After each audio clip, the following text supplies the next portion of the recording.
hour and 30 minutes, this program will present in person such bright stars as Fred Allen, Mindy Carson, Jimmy Durante, Jose Ferrer, Portland Hoffa, Frankie Lane, Paul Lucas, Ethel Merman, Russell Knight, Danny Thomas, Meredith Wilson. and my name, darlings, is Tallulah Bankhead.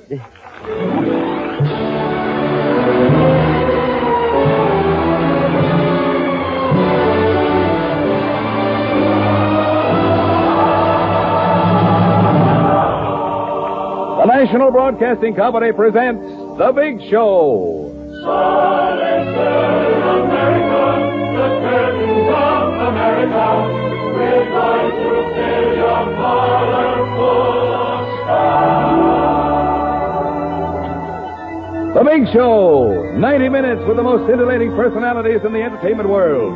Brought to you this Sunday and every Sunday at the same time as the Sunday feature of 5 Show Festival, NBC's star-studded 5-night-a-week program extravaganza. Tonight's Big Show is presenting such top-flight stars as Fred Allen, Mindy Carson, Jimmy Durante, Jose Ferrer, Portland Hoffa, Frankie Lane, Ethel Merman, Paul Lucas, Russell Knight, Danny Thomas, and Meredith Wilson. And here is your hostess, the glamorous, unpredictable Tallulah Bankhead.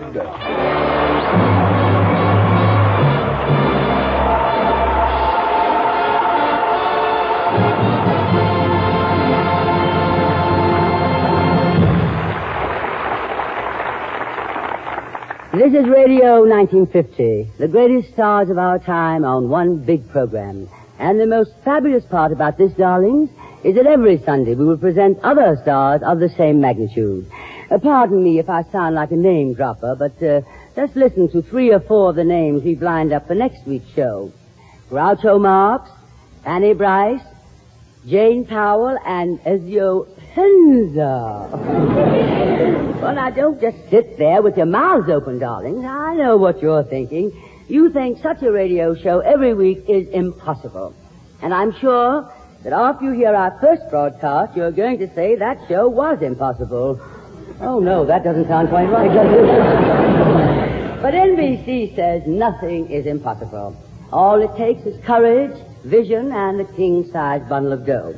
Each week there will be comedy, drama, music, all performed by the biggest stars we can find. Of course, darlings, now and then a clinker may sneak in, but we're going to try... Just a minute. I heard that last remark and I resemble it. Jimmy, you ready?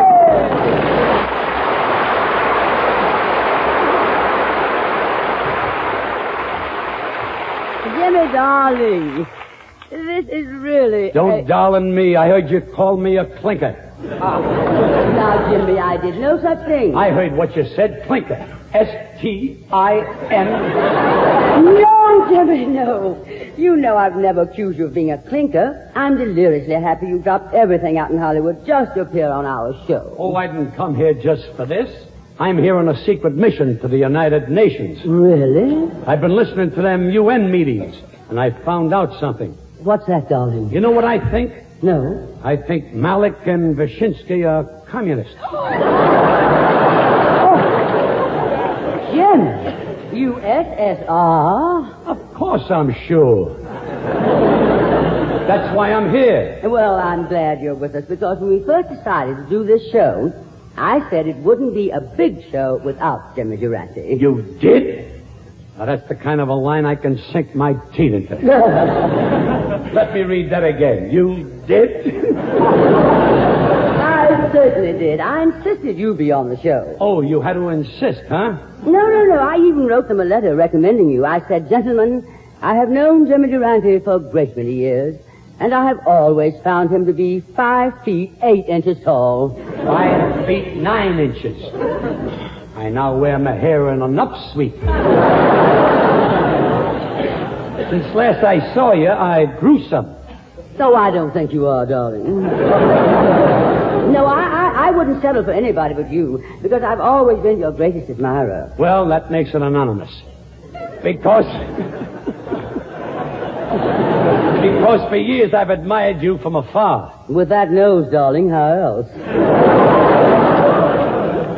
Tallulah, That's a fine how you do. Goodbye. Oh, no, Jimmy, come back. After all I went through to get you on this program. You mean it was because of my beauty and charm? No, darling. My winning smile? No, darling. My swooning voice? No, darling. Please, I'm running out of reasons.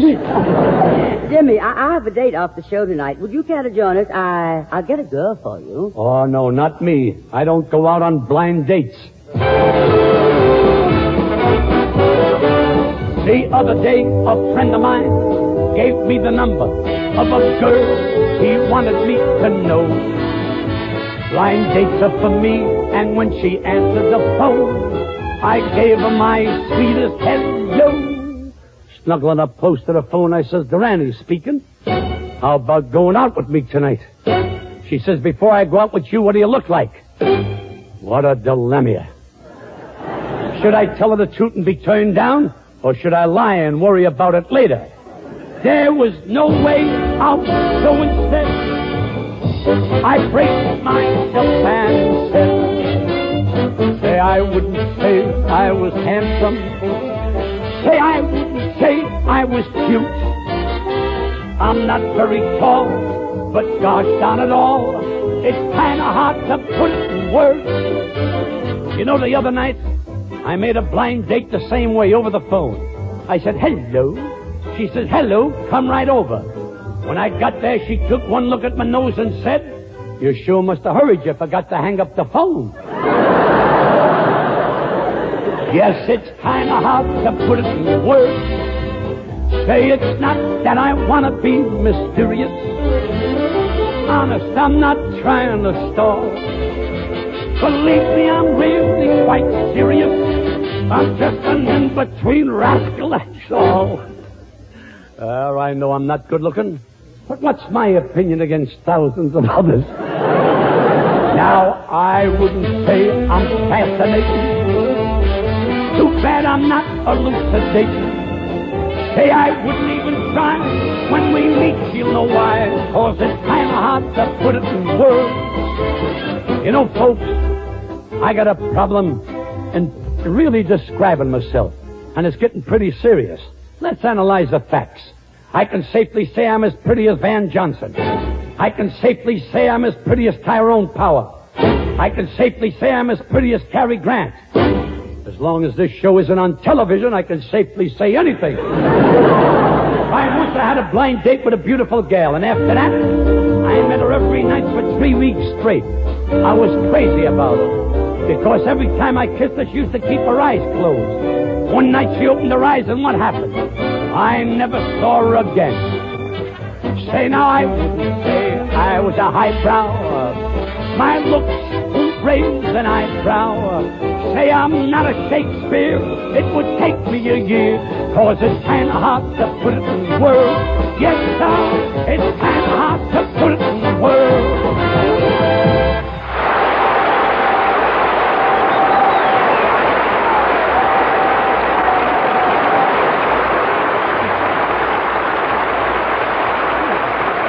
Darling, I don't know how you do it, Jimmy. Jimmy, come back here. You're a genius.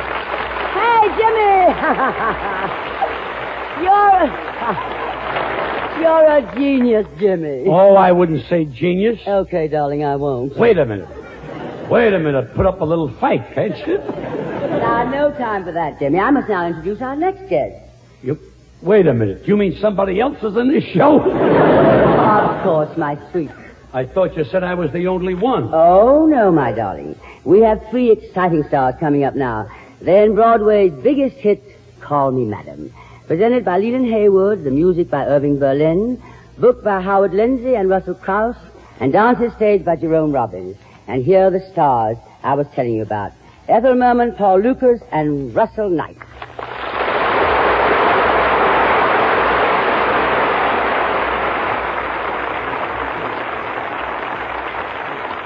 Okay, Tallulah. I'm going to my dressing room. If you need help, call me. And from the looks of these characters, you'll be needing some pretty soon. Well, I'm sure I won't need any help here. Because in Call Me Madam, the great Merman is rocking Broadway in her role as Lady Ambassador. She got the job as ambassador because she was Washington's most popular party thrower. Now tell us, Ethel, how you became the hostess with the mostest on the ball. I was born on 1,000 acres of Oklahoma land. Nothing grew on the 1,000 acres, for it was gravel and sand. One day Father started digging in a field, hoping to find some soil. He dug and he dug, and what do you think? Oil, oil, oil. The money rolled in and I rolled out with a fortune piled so high. Washington was my destination, and now who am I? I'm the chosen party giver for the White House clientele, and they know that I deliver what it takes to make 'em gel. And in Washington, I'm known by one and all as the hostess with the mostest on the ball. They would go to Elsa Maxwell when they had an axe to grind. They could always grind their axe well at the party she designed. Now the hatchet grinders all prefer to call on the hostess with the mostest on the ball. I've a great big bar and good caviar, yes, the best that can be found, and a large amount in my bank account when election time comes round. If you're feeling presidential, you can make it, yes indeed. There are just 3 things essential. Let me tell you, all you need is an ounce of wisdom and a pound of gold. And the hostess with the mostest on the ball. There'll be no mistakes. I've got what it takes to make friends across the seas. I'll make being smart an important part of my foreign policy. I'll cement our good relations when I give my first affair. There'll be special invitations to the Duke and Duchess there, who's already written asking them to call. Not the priestess with the leastest, but the hostess with the mostest, with the mostest on the ball.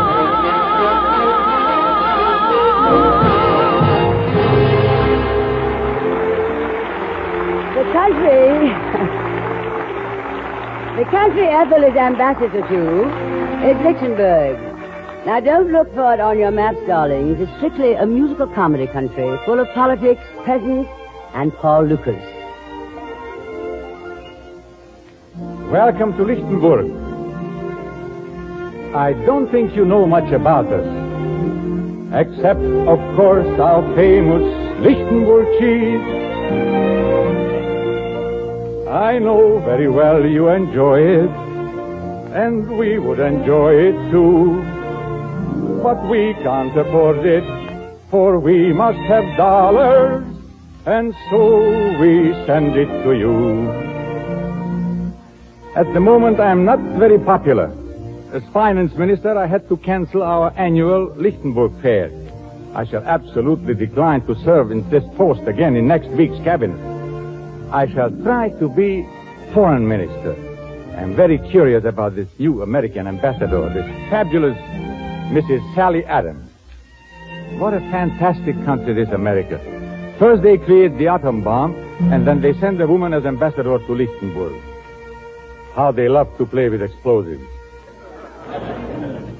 But Lichtenberg won't be offended. We'll manage to stay alive. We're not very touchy, this quaint little duchy that somehow seems to survive.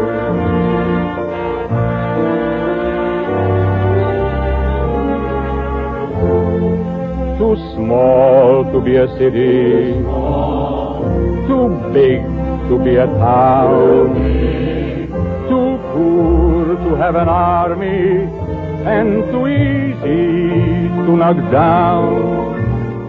Too little to sail across the sea,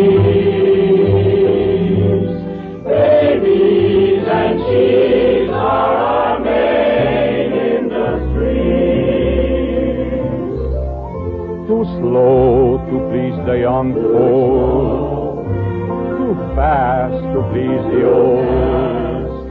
Too many who have copper pennies, too few who have gold.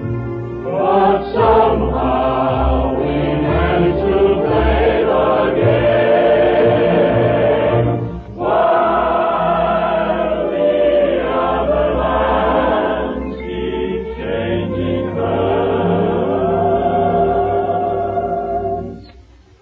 Old Lichtenburg stays the same.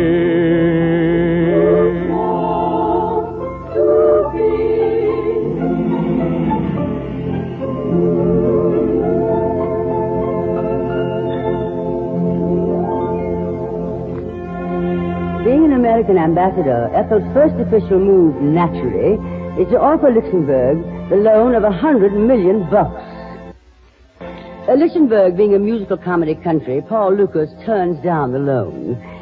But Ethel falls in love with this new type guy, and she doesn't mind dropping a few hints about the way she feels. Money, money, money, money, money, money. Can you use any money today?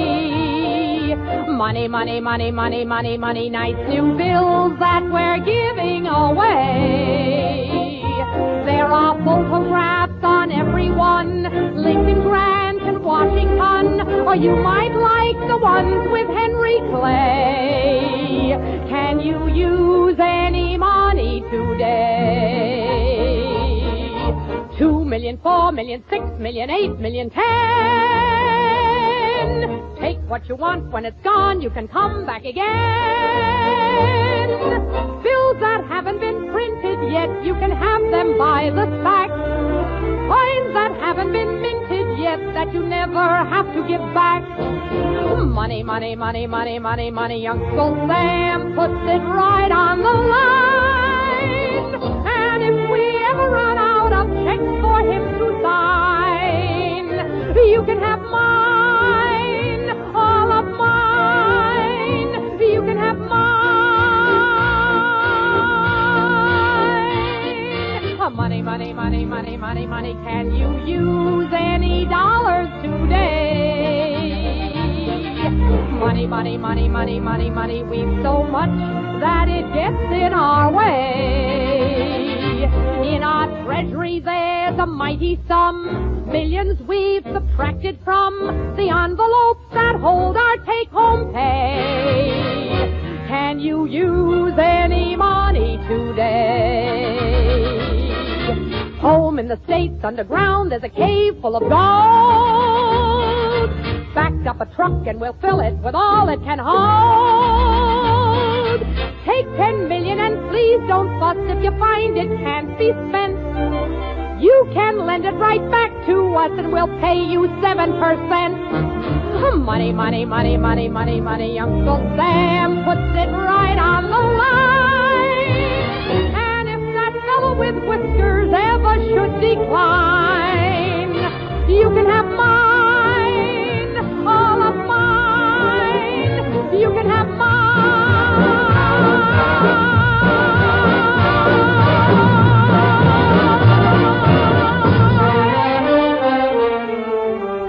Darling, you've heard this before. I skipped a cue. Lichtenberg being a musical comedy country, Paul Lucas turns down the loan, but Ethel falls in love with this new type guy, and she doesn't mind dropping a few hints about the way she feels.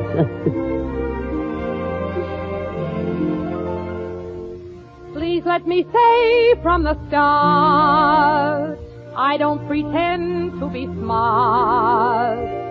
I just suggest what I think best, having your interest at heart. I only want what's the best thing for you, and the best thing for you would be me.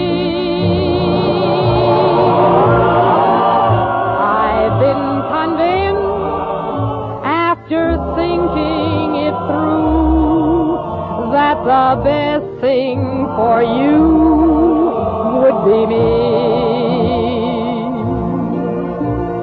Every day to myself I say,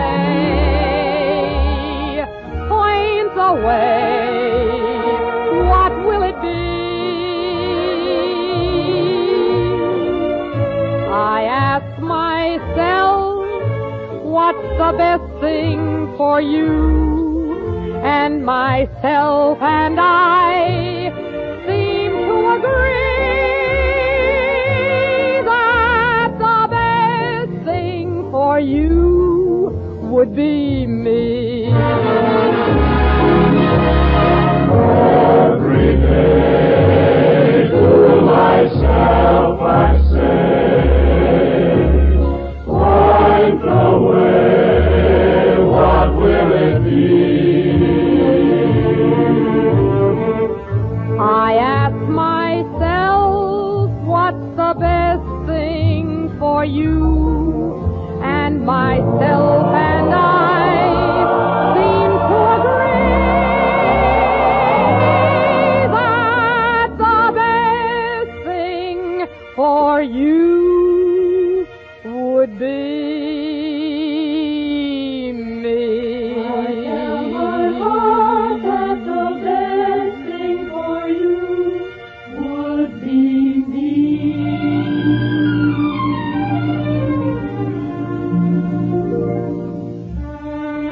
Now, to complicate matters, Ethel's young assistant, played by Russell Knight, falls in love with Princess Maria, daughter of the Grand Duke. Well, Ethel and Russell have rough going in their respective love affairs, so they put their heads together, and they're going to sing about it for you. I hear singing and there's no one there. I smell blossoms and the trees are bare. All day long I seem to walk on air. I wonder why. I keep tossing in my sleep at night. And what's more, I've lost my appetite. Stars that used to twinkle in the sky are twinkling in my eyes. I wonder why. You don't need analyzing. It is not so surprising that you feel very strange but nice. Your heart goes pitter-patter. I know just what's the matter, because I've been there once or twice. Put your head on my shoulder. You need someone who's older. A rub down with a velvet glove. There is nothing you can take to relieve that pleasant ache. You're not sick, you're just in love. You don't need analyzing. There's no one there. So surprising that you feel blossoms and the trees are bare. All day long I seem to walk on air. I wonder why. Because I've been there once or twice.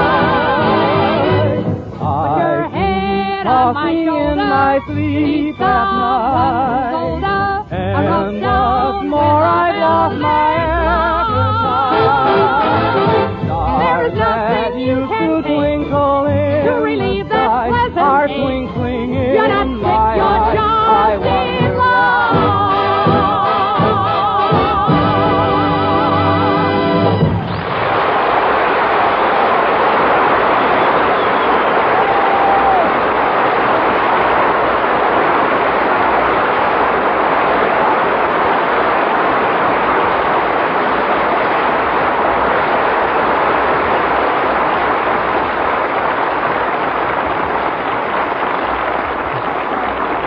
Now,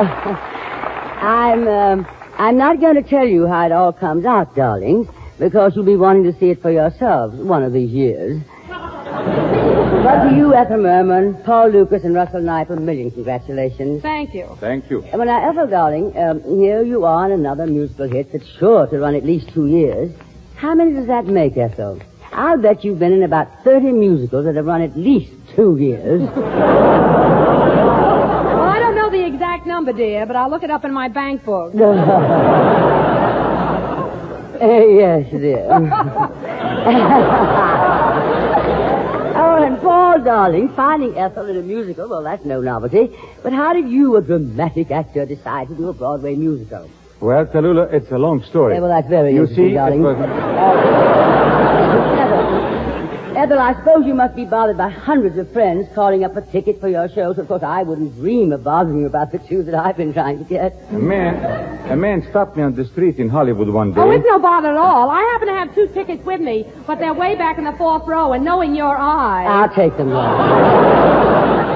Oh, by the way, are you still charging the same brokerage fee you charge for Annie Gets It Done? And this man said to me, Paul, how are you? And I said, oh, I cannot Why, complain. Tallulah, dear, I wouldn't dream of charging you. Now that you've had to become a radio announcer. And this man says to me, Paul, what are you doing now? And I said, been talking to you. And we both laughed, except him. Oh, Ethel, darling, for your information, I will have you know that I just finished a long run in Private Lives. And if you remember also, Miss Merman, you came to see me in that with 2 tickets I gave you. Well, I felt someone should show up, dear. Well, this man and I stood there talking on the street for about an hour, and I caught a very bad cold. Ethel, my pet, Private Lives happened to be one of my biggest hits.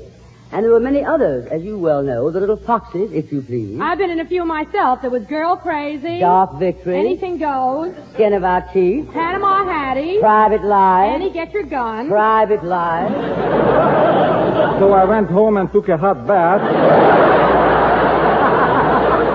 But my cold didn't get better. Call Me Madam. Pal Joey. You weren't in Pal Joey. No, but Jean Kelly, who happens to be one of my very best friends, was in it, and she gave me 2 tickets. He got you tickets.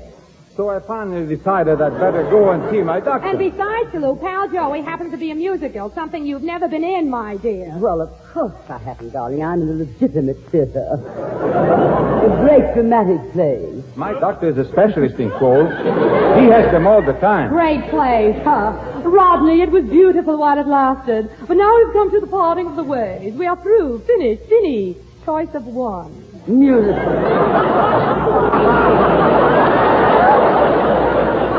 Musicals indeed. I got rhythm. And my doctor cured me. I got rhythm. I got rhythm. Who can ask for anything more? Oh, Paul, my dear Paul, I've neglected you, haven't I? Now, what were you saying, dear? Well, it is a long story, Tallulah. You see, a man stopped me on the street in Hollywood one day. Tallulah, dear, will you excuse me? I have to go to my dressing room and change for my next scene. Of course, Ethel. Go right ahead. It was so nice talking to you. We always have such stimulating conversations when we get together, don't we, darling? Oh, I wouldn't have missed it for the world. And I want you to know, Tallulah, that Paul and I have had such fun working with you, haven't we, Paul? And this man says to me, Paul, how I are want you? you to know, Tallulah, that it's an honor and a pleasure to be on the same stage with such a gracious and talented artist as you are. Now, just a minute. What do you mean by that? Oh, Tallulah, for goodness sake, let's not start that again, because if you do, I'm liable to haul off and ring your chimes. If anybody is going to ring my chimes around here, I'm going to ring my chimes. This is NBC, the National Broadcasting Company.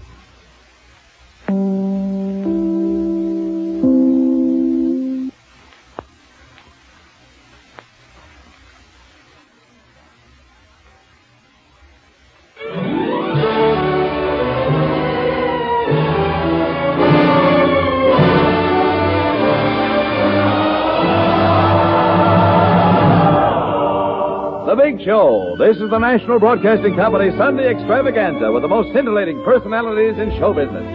This portion of the program is the Sunday feature of NBC's star-studded 5-show festival of comedy, music, drama, and mystery, presented 5 nights a week. And brought to you by RCA Victor, world leader in radio, first in recorded music, first in television, and by the makers of Anacin for fast relief from pain of headache, neuritis, and neuralgia.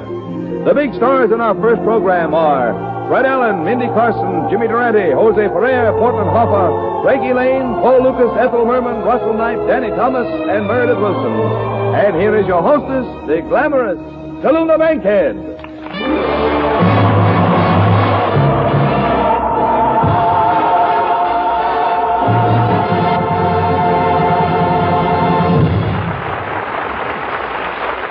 You know, darlings, we have more stars on this show than there are in the Milky Way, from the candy bar of the same name.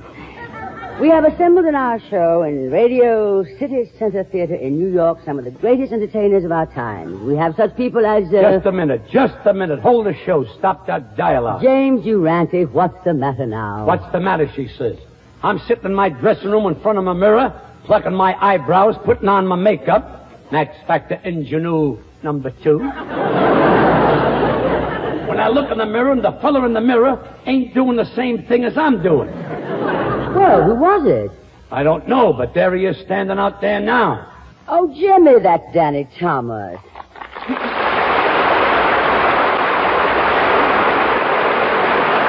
evening. Danny, darling. Just a minute, you. You mean me? Yeah, you. I want to ask you a question. Answer yes or no. Where did you get that nose? I might ask you the same question. Where did you get your nose? I had this nose for years. Well, I've had my nose for years. Oh, now, please, darling. Stay out of this, no nose. This is a catastrophe. There's only room on this program for one schnozola. Either he takes his nose and goes, or I take my nose and goes. Goodbye, Jimmy, darling. This is sabotage. Okay, I'm going, and after the show, I'll be waiting outside for you and your nose. Yeah, what are you going to do about my nose? I'll cross that bridge when I come to it.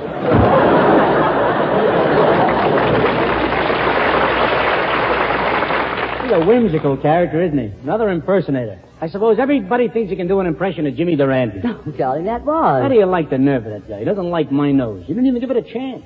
I should have said it's a kind of a nose that grows on you, I should have said. Who does he think he is, Durante? It was. Either your nose goes or my nose goes, he says. I should have said, well, you take yours and blow, I should have said. I should have said, now look here, Durante, I don't... That was Durante? In person. Well, why didn't you tell me? He's my favorite. I've idolized him ever since I was a kid. Oh, well, Danny, you can apologize to him later. Well, I most certainly will apologize. I'll get down on my hands and knees.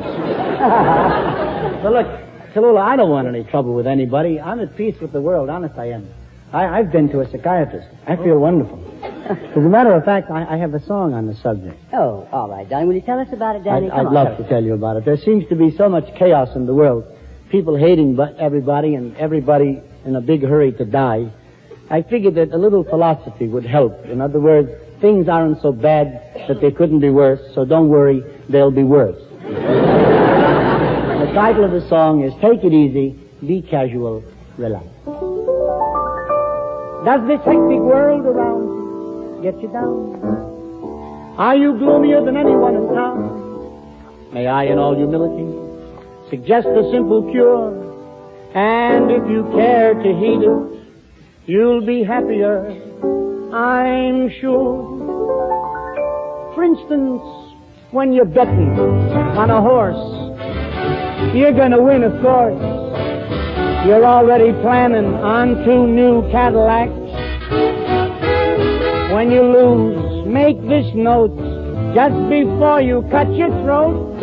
Take it easy, be casual, relax. Or when you come home late some night, you don't put out the light as you quietly remove your coat and your slacks.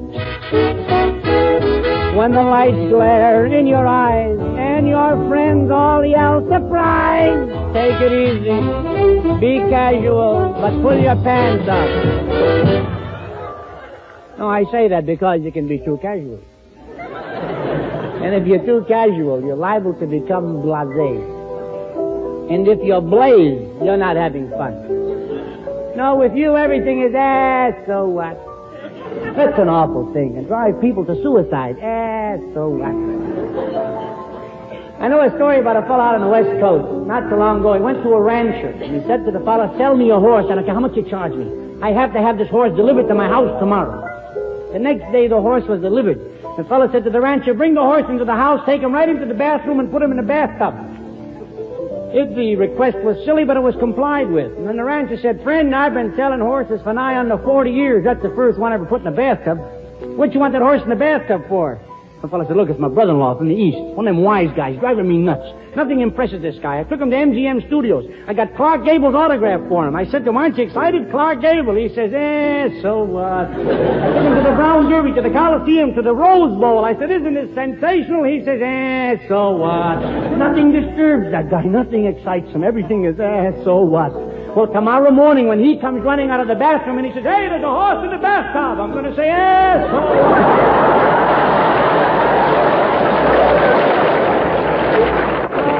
Take it easy.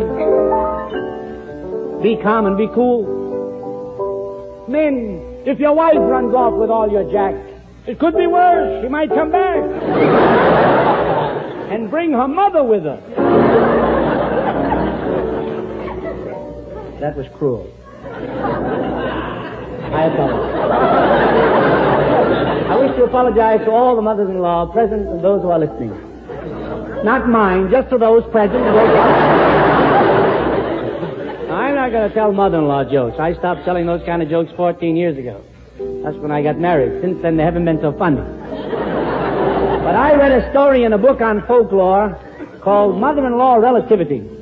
That to me is as fine a bit of psychology coupled with humor I've ever read. And you've got to hear it. Two women meet in the street, and after the usual salutations, one woman says, and tell me, darling, how's your daughter? She said, my daughter, thank God, very lucky. My daughter married a man that's a prince. You don't let her put her hands in cold water. She stays in bed till 12 o'clock noon every day. Shops by sex like a movie star. And what do you think? Every afternoon, drinks cocktails. My daughter's very lucky. The woman said, that's wonderful. And how's your son? Don't ask. That poor boy. He married one of those fancy schmancy girls but got to stay in bed till 12 o'clock noon every day. Spends all of his money by sex and she's a drunkard. Drinks cocktails all the time.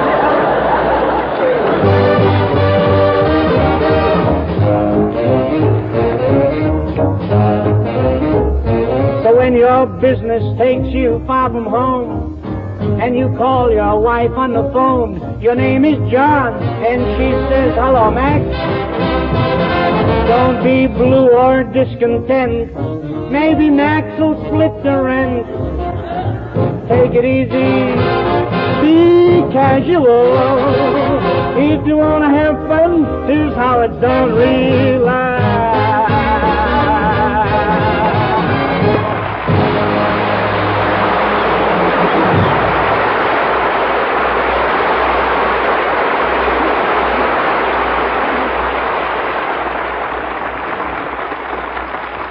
Danny, that was delightful. And what a performance you gave, especially for someone who's just flown in from California. You must be dead tired, darling. Yes, and I can say in all modesty that everyone thinks I'm a tired comedian.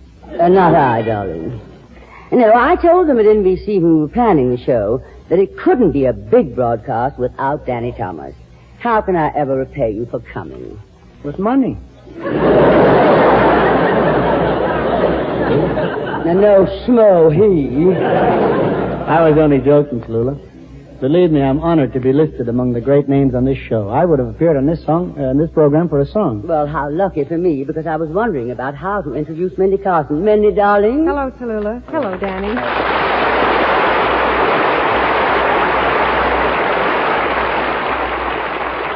Mindy, Danny just told me that he would do this show for a song. So it's up to you, darling. How about it? Oh, yes, I'd love to. I'd like to sing my latest RCA Victor recording. It's called A Rainy Day Refrain.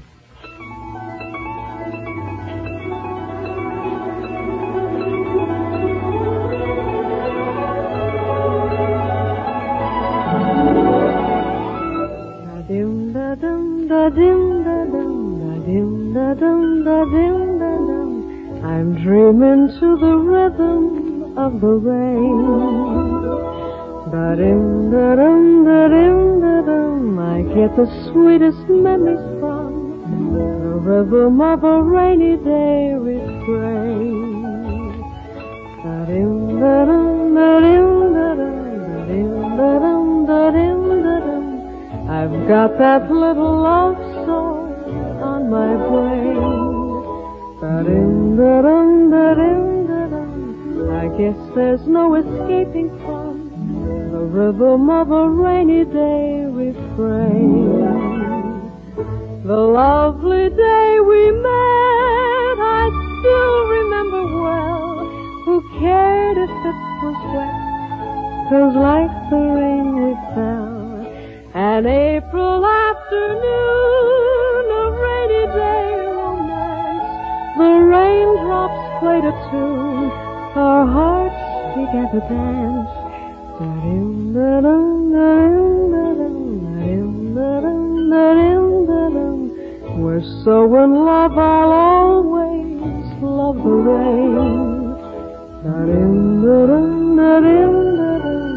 I get the sweetest memories from the rhythm of a rainy day refrain.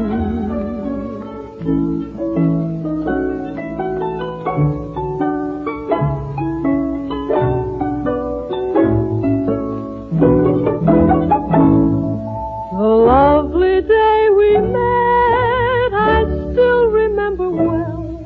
Who cared if it was wet? 'Cause like the rain we fell. An April afternoon, a rainy day romance. The raindrops played a tune. Our hearts began to dance. Da-dum, da-dum, da-dum, da-dum, da-dum, da-dum, da-dum, da-dum. We're so in love, I'll always love the rain. Da-dum, da-dum, da-dum, da-dum. I get the sweetest memories from the rhythm of a rainy day refrain. The rhythm of a rainy day refrain.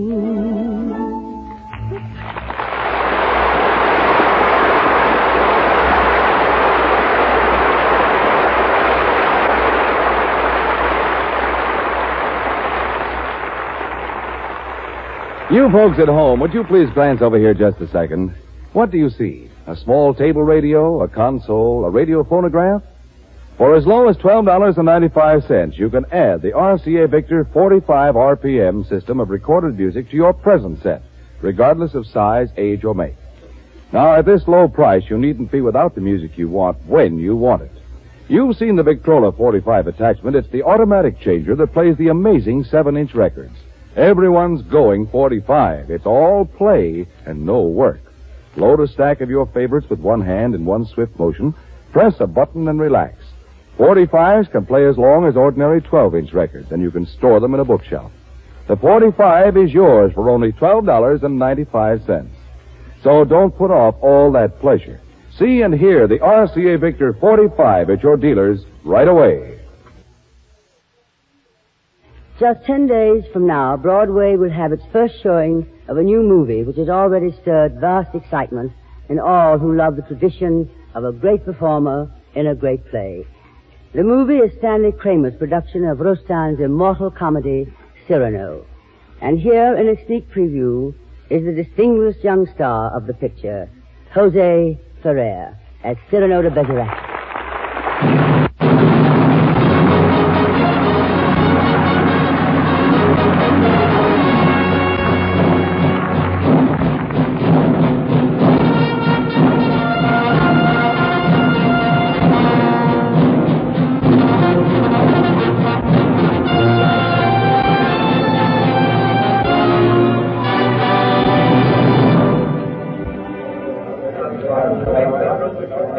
The time, 17th century France.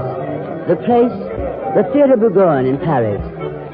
Angrily mounted on a chair, just below the footlights, is the heroic figure of Cyrano de Bergerac, who has just stopped the play and ordered the foppish actor Montfleury off the stage.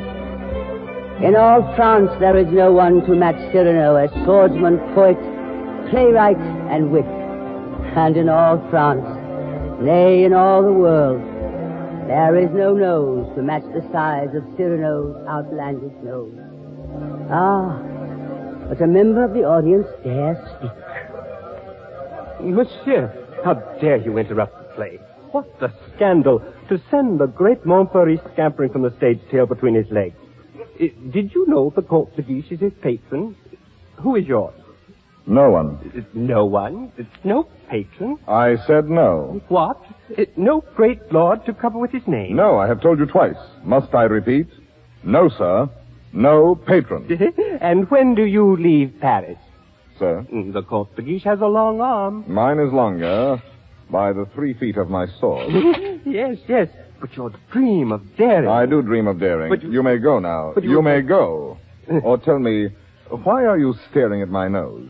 No, Does it astonish you? Oh, your great misunderstanding. Is it long and soft and dangling like a trunk? I never said I... Or crooked like an owl's beak? Really, Or perhaps a pimple ornaments the end of it? Oh, no. Or a fly parading up and down? What is this portent? Oh, please. This phenomenon? I have been careful not to look. Oh, and why not, if you please? Why? It disgusts you then? Oh, my dear Does sir. its color appear to you unwholesome? Oh, by no means. Or its form obscene? Not in the least. Then why assume this deprecating manner?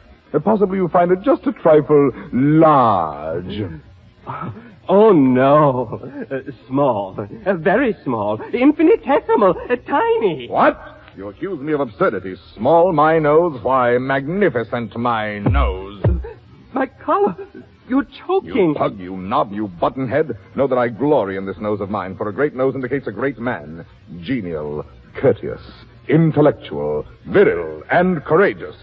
Whilst your face, that blank, inglorious concavity which my right hand finds on top of you, is as devoid of pride, of poetry, of soul, of picturesqueness, of contour, of character, of nose, in short, as that which at the end of that limp spine of yours, my left foot... Oh, help! Help! Help the guard! Help! Comte de Guiche, save me! Presently, this fellow will go tiresome. Eh, Valvert? Oh, he blows his big horn. Huh? Well, don't just stand there, Valvert. You're the finest swordsman in France. Do something. Gladly. Monsieur de Bergerac, your nose is rather large. Rather. Oh, well. Is that all? Well, of course. Ah, no, young sir, you're too simple. Why, you might have said, a great many things. Mon Dieu, why waste your opportunity? For example, thus. Aggressive. I, sir, if that nose were mine, I would have it amputated on the spot. Friendly. How do you drink with such a nose? Descriptive. 'Tis a rock, a crag, a cape. A cape? Say rather a peninsula. Inquisitive. What is that receptacle? A razor case or a portfolio? Kindly. Ah, do you love the little birds so much that when they come and sing to you, you give them this to perch on? Cautious. Take care. A weight like that might make you top-heavy. Eloquent. When it blows, the typhoon howls. Dramatic. When it bleeds... Oh. The Red Sea. Simple. When do they unveil the monument? Military. Beware. A secret weapon. Respectful, sir, I recognize in you a man of parts, a man of, prominence. Enterprising.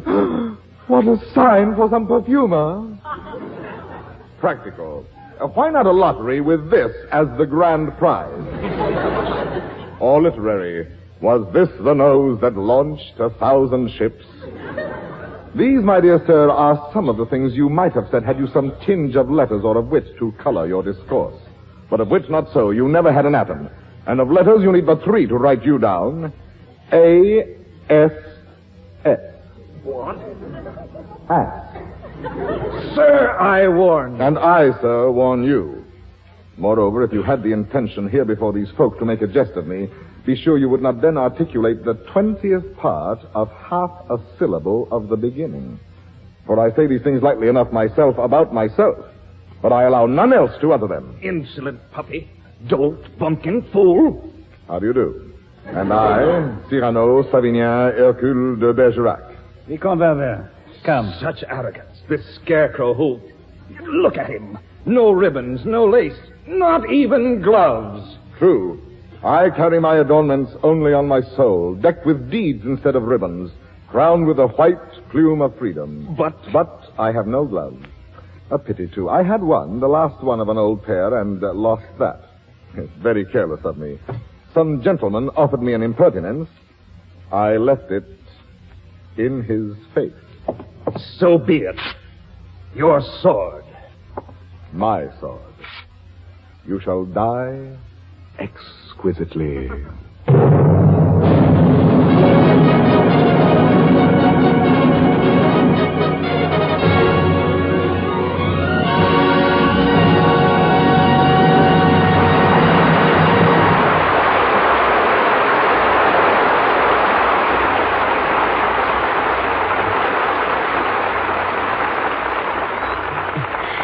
Well, Jose, that was a very exciting performance you gave us, Cyrano. And I know when everyone sees you in the picture, they'll be even more thrilled.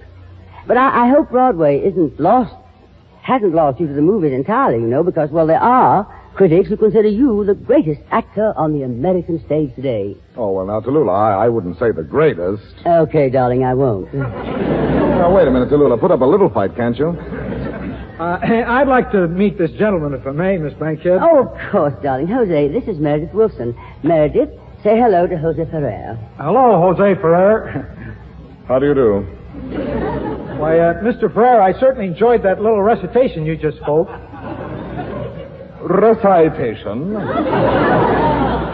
Yeah, about the fellow with the big nose. It reminded me of a fellow back home. He had a big nose, too, named Wally Parker. A nose named Wally Parker? Yes. No, his name was Wally Parker. Do you think I meant his nose was named Wally Parker? No, his name was Wally Parker. How do you like that, Miss Bankhead? He thought I meant his nose was named Wally Parker. Meredith, dear boy, will you go on with your sordid little story? Yes. Well, this all happened back in my hometown, Mason City, Iowa. Yes, a one-nighter. Yeah. And one night he was going to propose to his girl, Susie Witherspoon. But on account of his nose, he just couldn't get up the courage to ask her to marry him.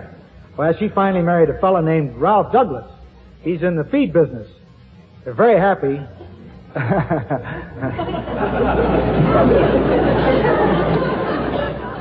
Tallulah, is this the fellow who made that brilliant music for our, Yes, darling, it is. But he's written a lot of beautiful songs, too. He has a new one now called The Peony Bush. How about it, Meredith? Will you play it? Sure, I'd be glad to. Oh, by the way, I just happened to remember. The fellow's name was Ben Parker, not Wally. That makes it even funnier. Will you play Peony Bush?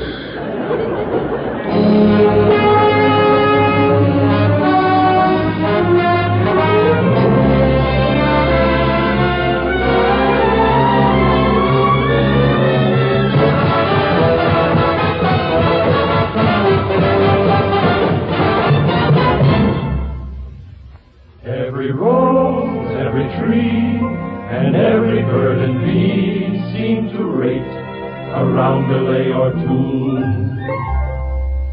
So a slight poetic push for my favorite bush would seem to be long overdue.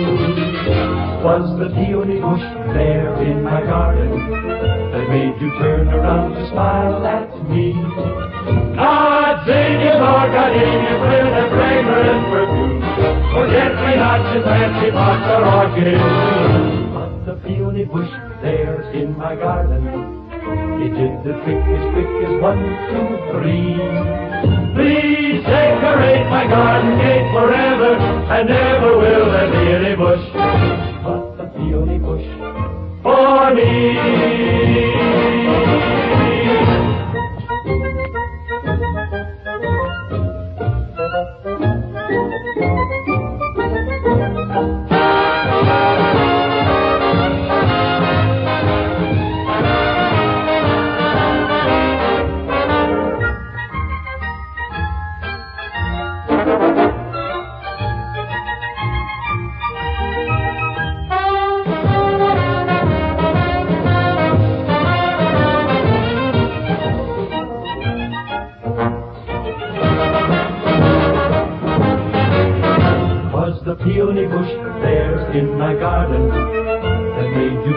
around to smile at me. Nuts in your gardenias with a fragrant perfume. Forget-me-nots and fancy pots or orchids bloom. On the peony bush there in my garden, it made you linger till you missed your bus. Please linger here beside me, dear, forever, and never will there be any bush but the peony bush for us. There are lots of other kinds of plants that really would enhance any garden, I'm sure you'll agree. But never will there be any bush but the peony bush for me.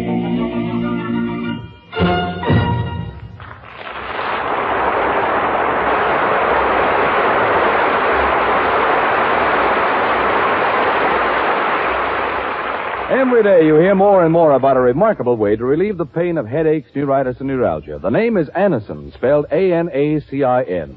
Thousands of men and women first discovered these tablets when they were given an envelope containing Anacin by their own physicians or dentists. Perhaps you yourself at some time have learned about Anacin this way. If so, you know how incredibly fast and effective these tablets are.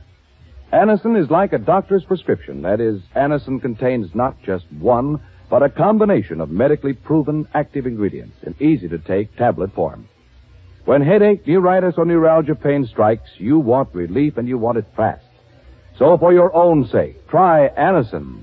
Sold on this money-back guarantee. If the first few tablets don't give satisfaction, you may return the unused portion and your money will be refunded. Ask for Anacin at any drug counter in handy boxes of 12 and 30 tablets, bottles of 50 and 100. Fellas, attention, please. I didn't like the way you played that last number. There's going to be a rehearsal of the orchestra right after the show. Didn't like the way the clarinet section sounded at all. I want you five fellas. Five? Should be only four. Let me see now. There's Cousin Ed, Uncle Walter, Uncle Morton, and Gramps. Mm-hmm. Hey, you, that fifth fellow over there, who are you? It ain't Wally Parker, kiddies. Fred Allen.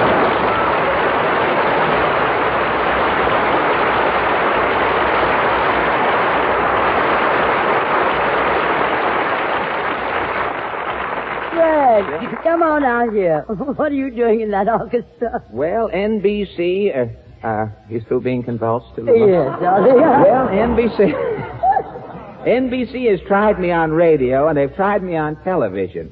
Now, while they're waiting for a new medium to come along, they're trying me on this special assignment with my clarinet, sort of freelancing.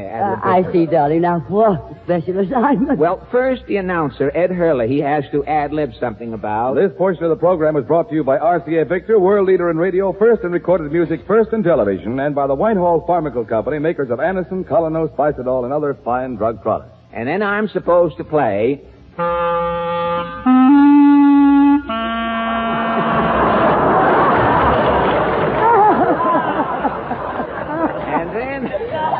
The first time you ever had a half-a-tone chimes in the history. And then I am supposed to say, this is NBC, the National Broadcasting Company.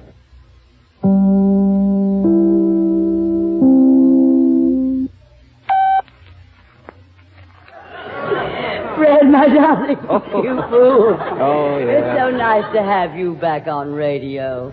I've missed you. Oh, so you are the one.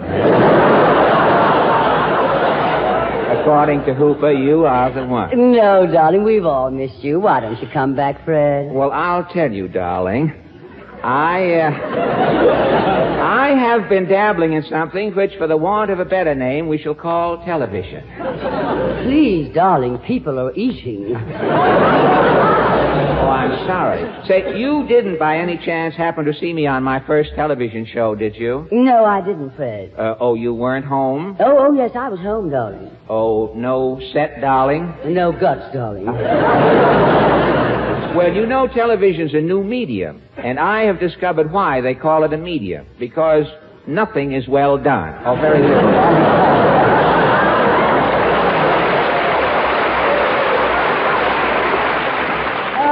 Darling, I think you're so funny. So you are the one.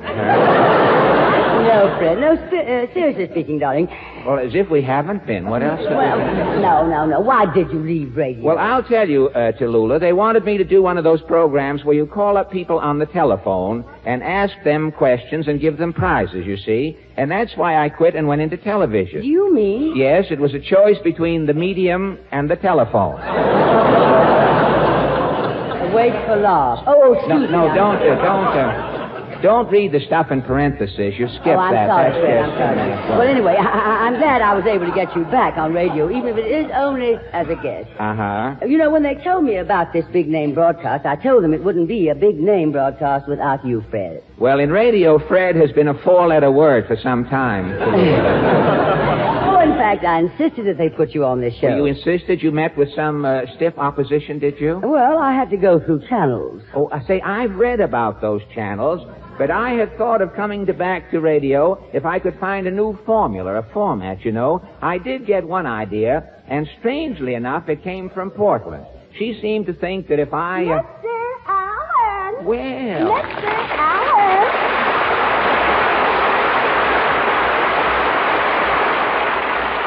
Well, as I stand here and feign surprise, if it isn't Portland now.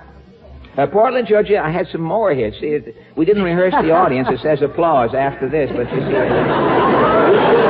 rehearsal. This is what's mixing things. Portland, you're just in time. This is Tallulah Bankhead. Hello, Portland. I'm glad to see you. How do you do, sir?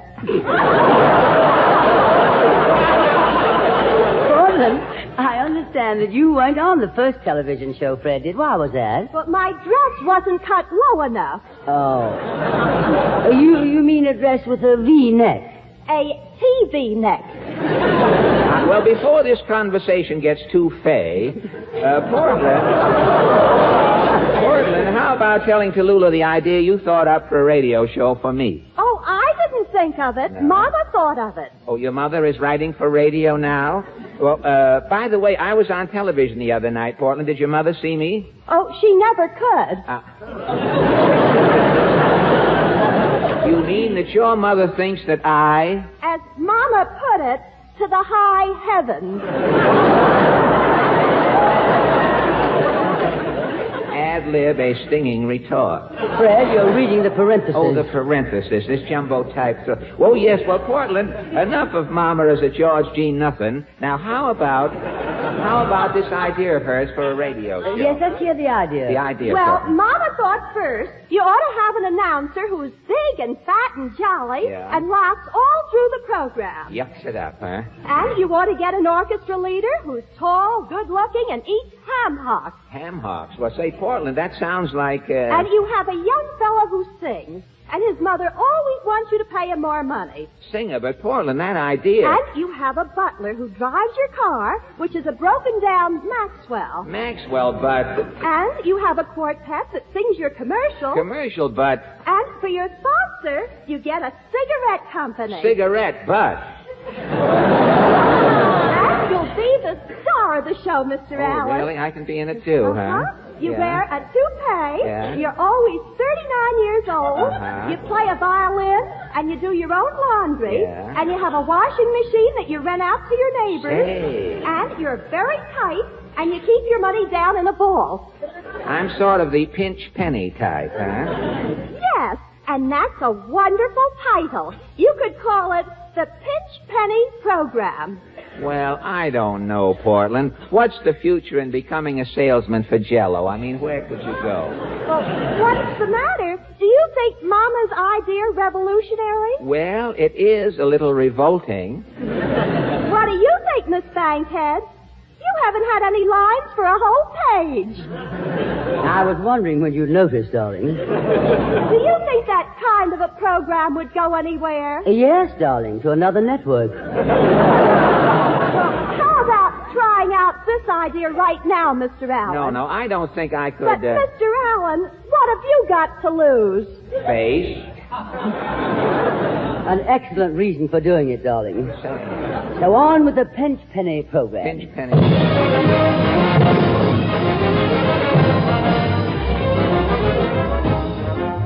The Pinch Penny. Penny program. Ha, ha, ha, ha, ha, ha. 30 minutes of hijinks with your favorite radio comedian, star of stage, screen, and laundry, Pinch Penny.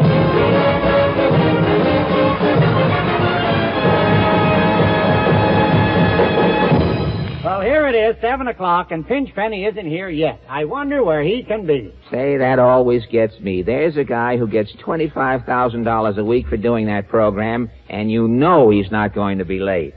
He's probably been standing there since noon with his bare money belt hanging out. Try another opening. Could you scare up another opening? Okay. Well, as you know, ladies and gentlemen, this is the first show of the new season. And so we give you the star of our show, just back from an extended 3-month, 40-cent tour of Radio City, Pinch Penny. Hello again.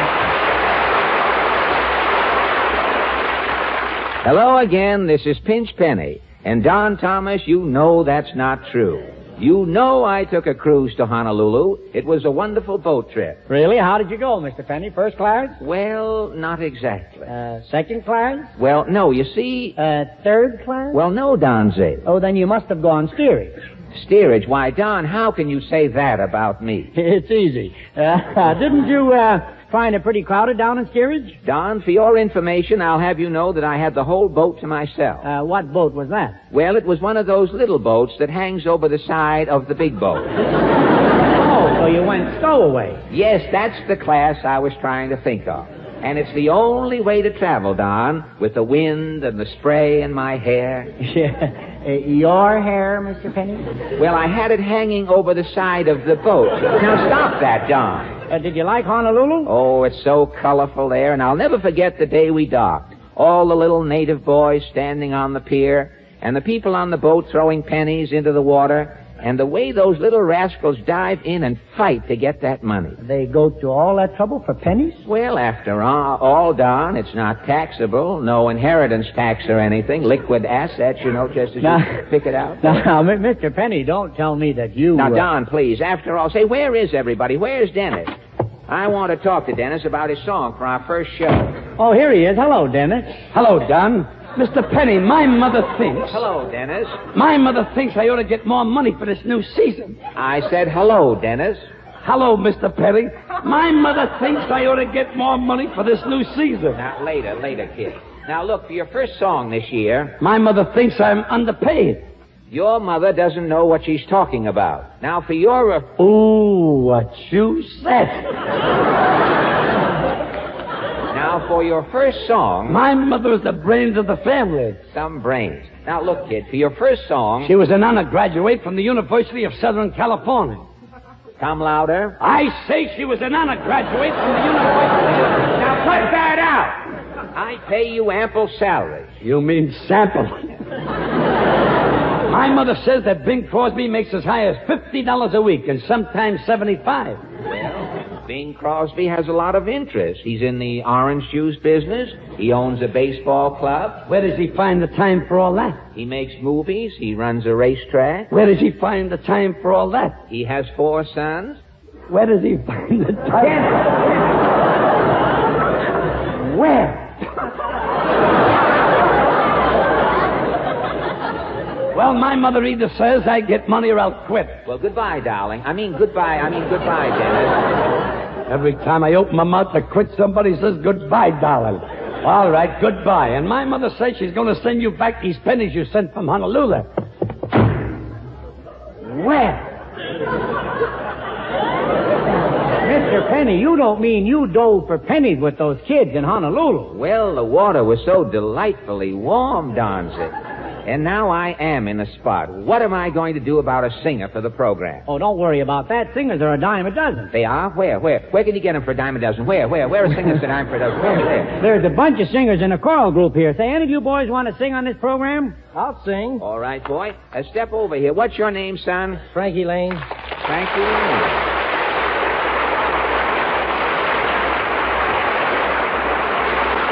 Frankie Lane, that's not a very good stage name, son, if you want to get anywhere, I mean. But we'll change your name later. Sing, Frankie. Hold it just a minute, kid. Come in. Mr. Penny? Yes, I'm Mr. Penny. Mr. Penny, I'm making a survey of all the men in this district. What is your age? 39. Well, We are making a list of all available men under 40. I am from your local draft board. Oh. Well, I've been meaning to talk to you guys on the draft board about that. Sing, kid. I had this trouble during the Spanish-American War. You see, Mr. and Chauffeur.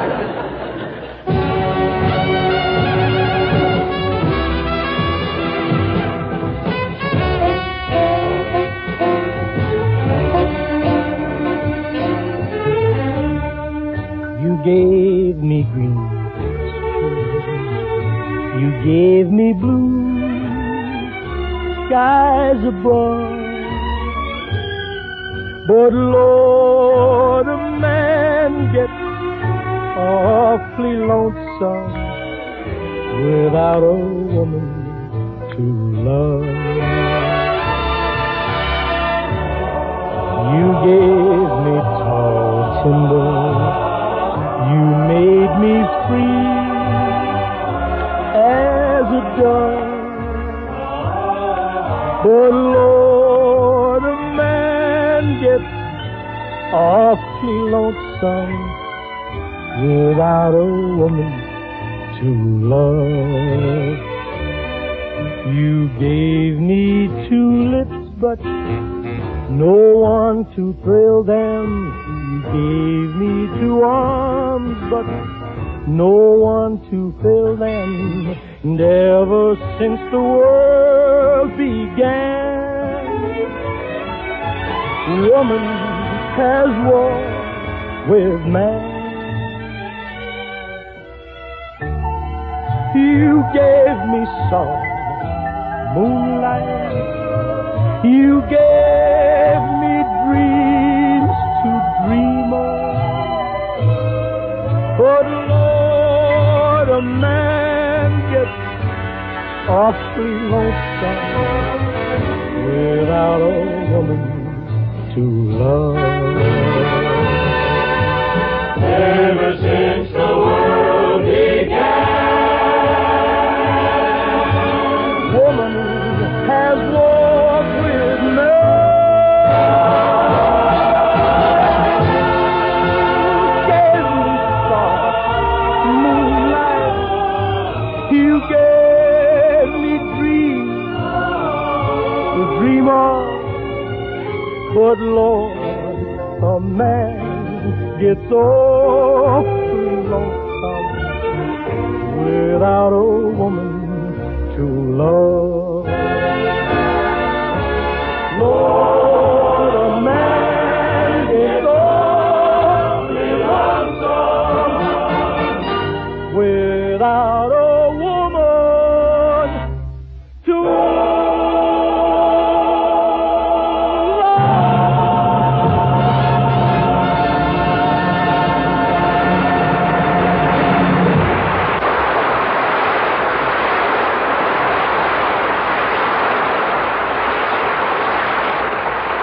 Well, that was very good, kid, for a beginner.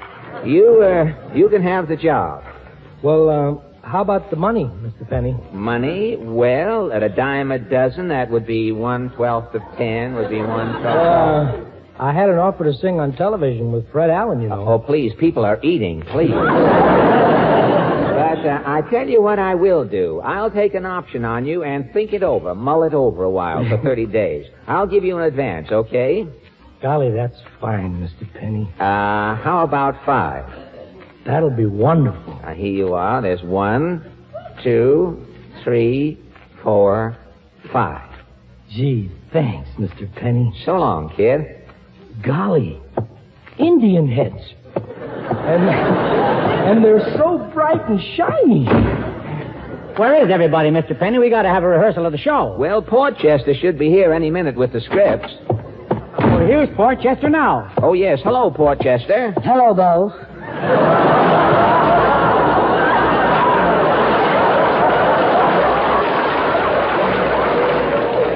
Now, look, darling. I mean, Portchester. Did you finish typing the scripts? Yes, Bo, but I had a lot of trouble. It's tough to write on the typewriter with only 5 keys on it. Only 5 letters on that typewriter? Well, what's the matter with that? I've done very well with those 5 letters. What 5 letters are they, Portchester? L, S, M, F, and T.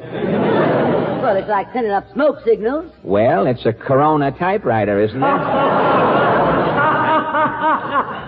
Mr. Penny, I think you're the funniest. So you're the one. Well, I wish the rest of the cast would get here so we could rehearse. Well, Mr. Penny, I have the quartet here if you want them to run over the commercial. We have no commercial. This is a sustaining program. But they've already rehearsed it, Mr. Penny, haven't you, fellas? But,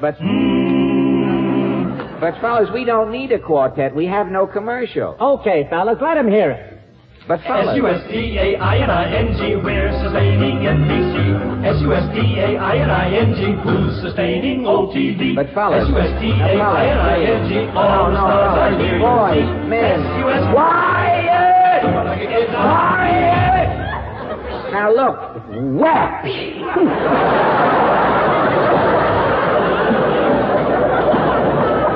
Another whale and I'll strike oil in it.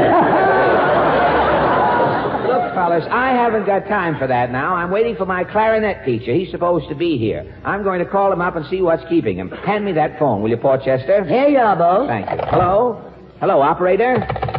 What is the matter with those girls out there? Mindy, Blue Eyes is flashing.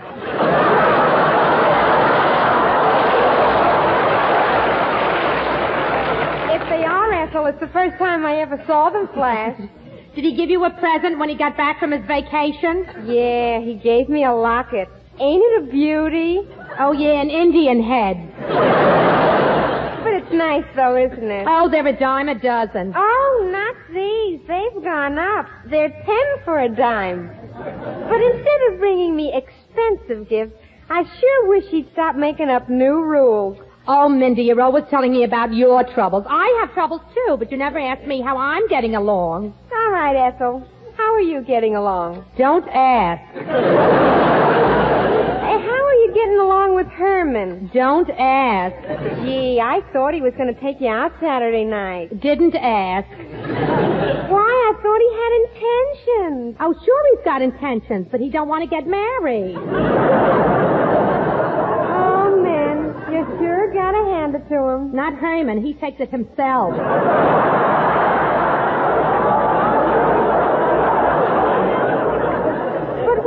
To that other fellow, what's his name? You know, Harry. Oh, I could never marry him. Why not? Well, we used to ride home on the subway together, and I got off on 34th Street, and he got off on 23rd Street. So what? So I realized I could never marry a man below my station.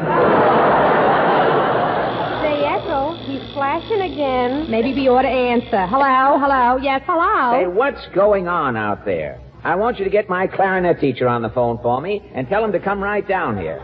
What? Oh, all right. I'll give you one, too.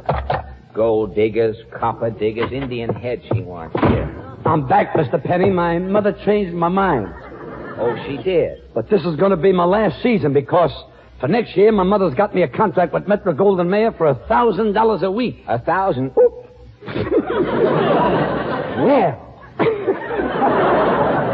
That's right, 1,000 a week. MGM signed a contract with you? Ooh, signed. Now cut that out. Have no fear, Meredith Harris is here. Well, it's about time. It's about time you showed up. Where were you? Now, take it easy, Dad. I'm here, ain't I? Where was you? He asked me. Where was you? I said, where were you? Okay, if you're going to get geometrical about it. Well, ain't we dandy? If I'd have known, I'd have brung you an apple. It's not brung, it's brought. Ah, tell it to the morons. What goes around here? How about the rehearsal? You'll have to wait until we get through with my clarinet lesson. Until my teacher comes, I think I'll do a little practicing. Mm-hmm. My teacher will be here any minute. He comes by bus, so it'll take a little while for him to get here.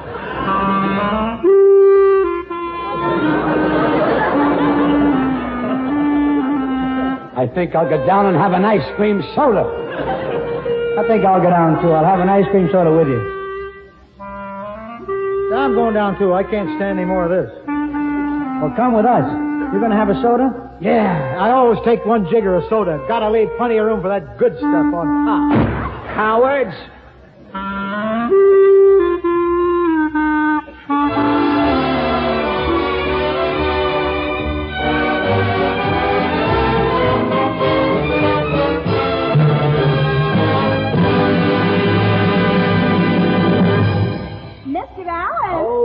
you're back again, are you, Portland? Well, tell me, what did your mother think of the way we took off that sterling character she originated for radio? Well, Mr. Allen, she doesn't think it's your type of program. Oh, really? She has another fellow in mind for it. Mr. Livingston, I presume? Well, she has got a wonderful idea that would just fit you. Oh, another idea, really?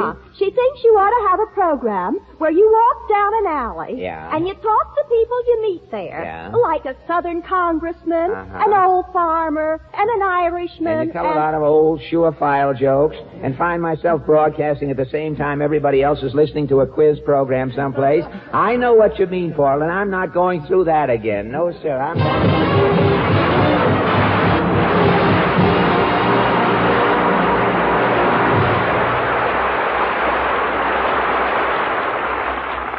Ladies and gentlemen, it is only coincidence that tonight marks the 8th anniversary of the passing of the immortal George M. Cohan.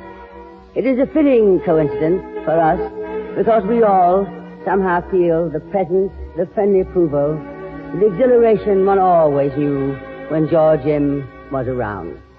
The big show would not be truly big if we did not have something here that was created by the greatest showman of them all. We have his songs, and we're going to sing them now, and we feel you'd like to sing along with us. So on stage, Jimmy, Fred, Danny, Ethel, Frankie, Mindy, everyone, and keep a place for me. Our cue, Meredith.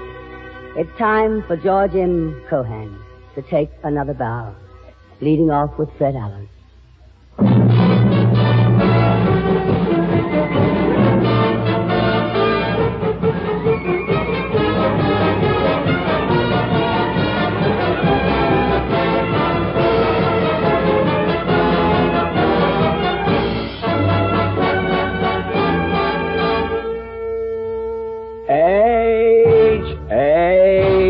H-A-R-R-I-G-A-N spells Harrigan.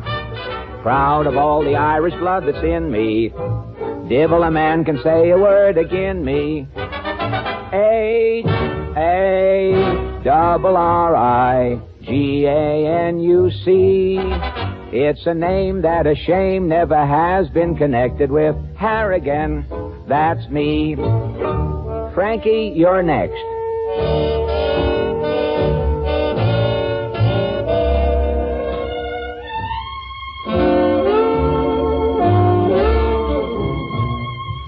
For it is Mary,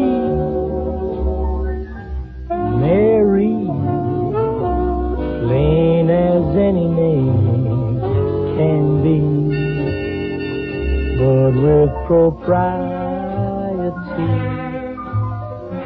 society will always say Marie, but it was Mary, oh, Mary, long before fashions came. And there is something there that sounds so square, and it's a grand old name. Ethel, take it.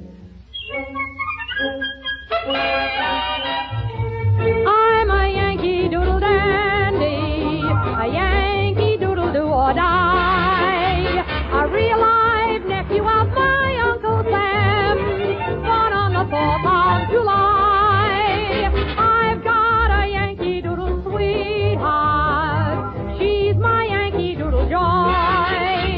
The Yankee Doodle came to town just to ride the ponies. I am that Yankee Doodle boy. Frankie and Danny, come on in.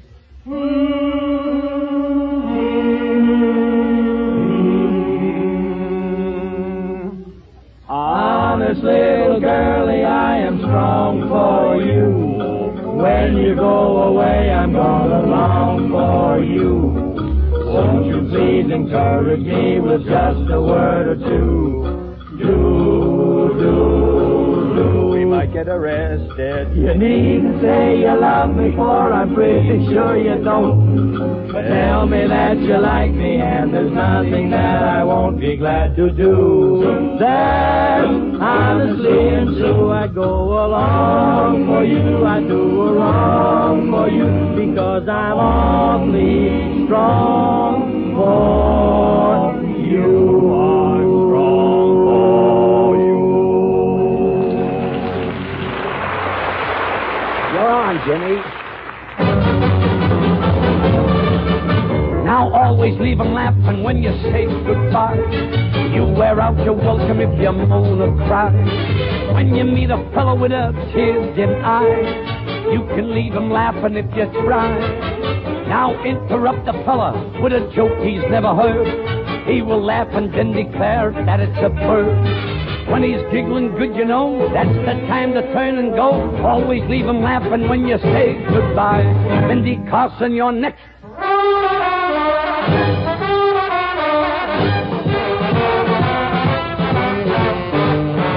Eef-a-sop-a-dilf-a-dop-a, sing, babe. Eef-a-sop-a-dilf-a-dop-a, swing, babe. Gather up the honey, do the Michigan glide. Side to the side, dance to the bride. Eef-a-sop-a-dilf-a-dop-a, go, babe. Eef-a-sop-a-dilf-a-dop-a, slow, babe. Gaze into my glimmers when you're ragging with me, and be my eef-a-sop-a-dilf-a-dop-a rag baby. Eef-a-sop-a-dilf-a-dop-a rag baby. Take it, Tallulah.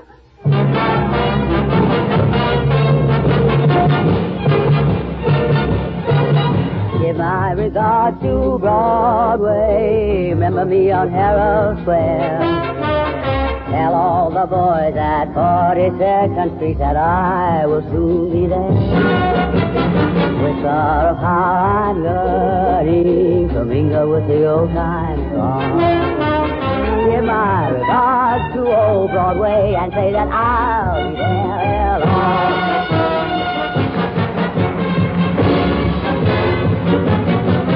You're a grand old flag, you're a high-flying flag, and forever it keeps me waiting. You're the emblem of the land I love, the home of the free. There you go, we'll be on next Sunday night from Hollywood. God bless you, everyone. Thank you, Tallulah. Good night, everybody. Good night to you all. This is NBC, the National Broadcasting Company.